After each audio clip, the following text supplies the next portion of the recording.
Poslední dobou jsem přemýšlel. Jsem seděl na labi, byl tam přes noc a přemýšlel jsem, proč se vlastně nesmí chytat celou noc? Proč jako existuje nějaká denní doba lovu? No já tomu jako opravdu nerozumím. Proč třeba vodáci můžou jezdit, kdy chtějí, můžou dělat bordel? Já to nechápu.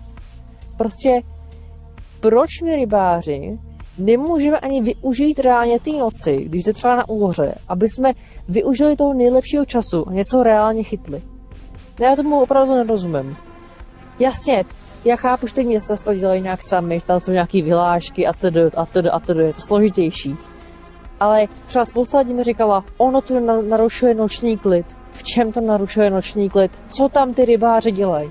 Já to absolutně nechápu. Co si o tom myslíte vy? Chápete, proč existují denní doby lovu? A pokud jo, máte nějaký smysluplnější důvod, proč to existuje? Pokud jo, napište mi to do komentářů.